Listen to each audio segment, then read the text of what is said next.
Praise the Lord. सभी को प्यार भरी जय मसीह की। मेरे प्रिय भाई बहनों, आज का विषय जो मैं लेकर आई हूँ ये बड़ा गंभीर विषय है। मसीहत खराब हो रही है। मसीहत माहौल खराब हो रहा है। किसके कारण? खुद मसीह लोगों के कारण। क्यों हो रहा है? क्योंकि वचन तो है लेकिन वचन पर चलना नहीं चाहते। वचन का ज्ञान तो बहुत रखा हुआ है लेकिन उसके अनुसार चलना नहीं चाहते क्योंकि अपनी मर्जी के मालिक बन गए हैं। क्या कहता है वचन? यहूदा की पत्री उसका 1 अध्याय 17 से लेकर मैं 22 तक पढ़ूंगी।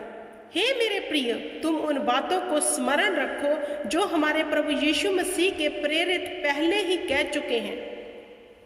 वह तुमसे कहा करते थे, पिछले दिनों में ऐसे ठट्ठा करने वाले होंगे जो अपनी आभक्ति की अभिलाषाओं के अनुसार चलेंगे। जे वे हैं जो फूट डालते हैं, जे शरीरक लोग हैं जिनमें आत्मा नहीं है। जे किनको कहा है? अन्य जाति को नहीं, मसीह लोगों को, मसीह के प्रचारकों को। पहले ही प्रेरित ने कहा, मैं लिख चुका हूं कि अंतिम दिनों में ऐसे ठट्ठा करने वाले। ठट्ठा किसका कर रहे हैं? परमेश्वर के वचन का मजाक उड़ा रहे हैं। क्यों? क्योंकि शरीर में चल रहे हैं, उनमें आत्मा है ही नहीं। तो लोग उनकी चाल चलन देख के परमेश्वर का मजाक उड़ा रहे हैं, परमेश्वर के वचन का मजाक उड़ा रहे हैं। हालेलुया। क्योंकि परमेश्वर का वचन 2 धारी तलवार की तरह है। वो हम सबको लगता है। हम वचन का प्रचार तो करते हैं लेकिन हमारा जीवन ऐसा है जो शरीर हमारे जीवन में ज्यादा प्रबल है, मसीहों के लोग जीवन में। तो उनके लिए वचन कहता है वे आभक्त हो गए हैं और शरीर का अभिलाषा में चलते हैं क्योंकि उनमें आत्मा है ही नहीं।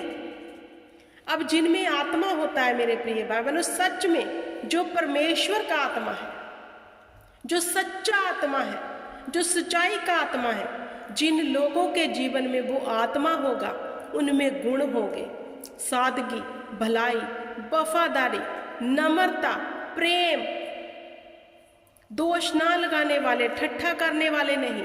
ये सब गुण होंगे उस परमेश्वर के दास और दासियों में, उन मसीह लोगों में। तो जिनके पास आपको देखना है किन लोगों के पास परमेश्वर का सच्चा आत्मा है। जो ढा कर रहे हैं, वैर कर रहे हैं, लड़ाई कर रहे हैं, दोष लगा रहे हैं, उनमें परमेश्वर का आत्मा नहीं है, नहीं है। क्योंकि परमेश्वर का आत्मा जिस मनुष्य में होता है वह आरामदायक अपना जीवन जीता है।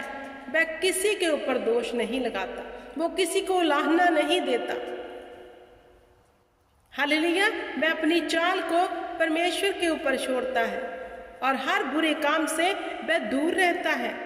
आगे वचन कहता है, जे वे हैं जो फूट डालते हैं क्योंकि शरीर के लोग हैं जिनमें आत्मा नहीं।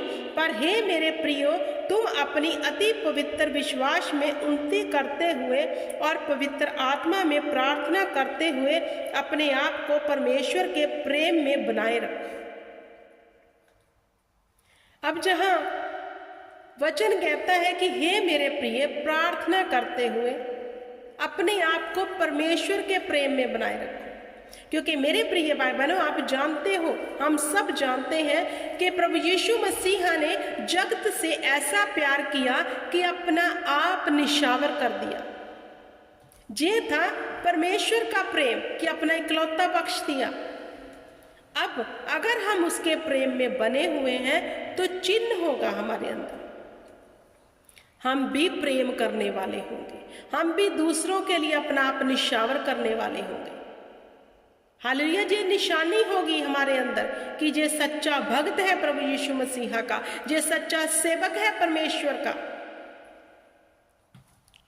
हालेलुया।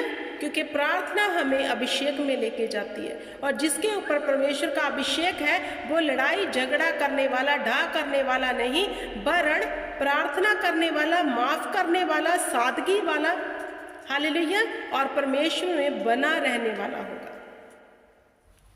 आगे वचन कहता है, और अनंत जीवन के लिए हमारे प्रभु यीशु की दया की बाँट जोतते रहो।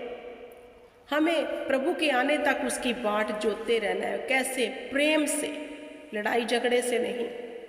आज के मसीहत में क्या हो रहा है? लोग मसीहों को देखकर सचमुच ये कह रहे हैं कि क्या ये मसीह जो बाइबल में बताते हैं वैसे हैं? नहीं। आज दुनिया को तो हमारे विरोध में बोलने की जरूरत ही नहीं है, खुद मसीह ही मसीहत के खिलाफ हो गए हैं।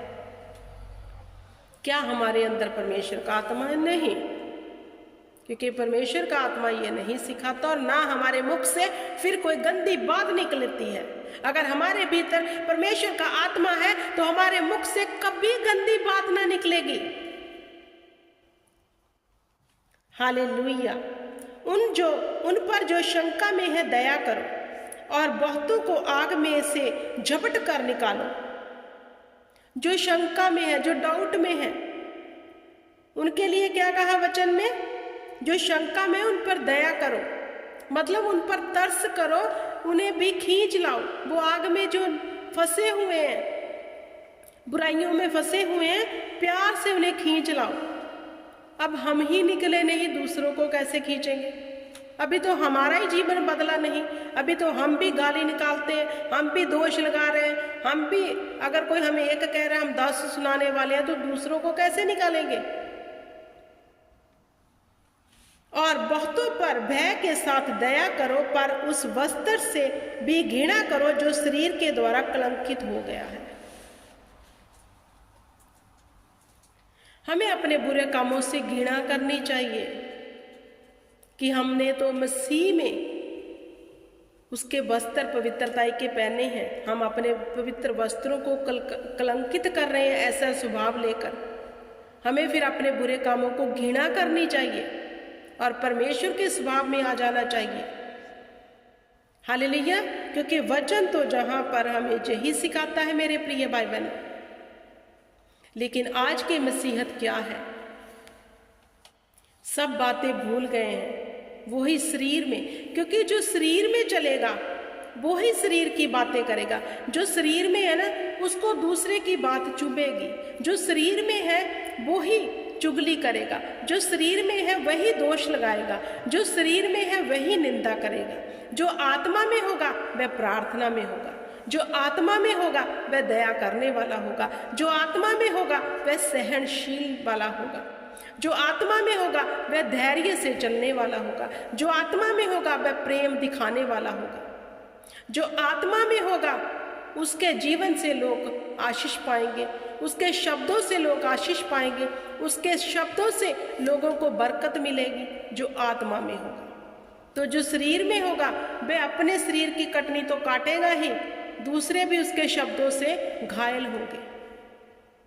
तो प्रभु यीशु मसीह के वचनों पर मेरे प्रिय भाई बहनों अधिक से अधिक चित्त लगाओ और अपनी चाल को, क्योंकि हम सब परफेक्ट नहीं हैं, क्या हम कोशिश भी ना करें?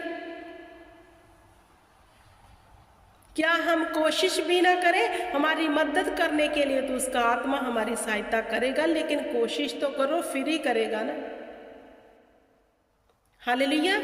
आई होप कि आपको समझ आ गया होगा। परमेश्वर इस वचन में आपको बड़ी बुद्धि दे, समझ दे, ताकि आप बच सको यीशु नाम में।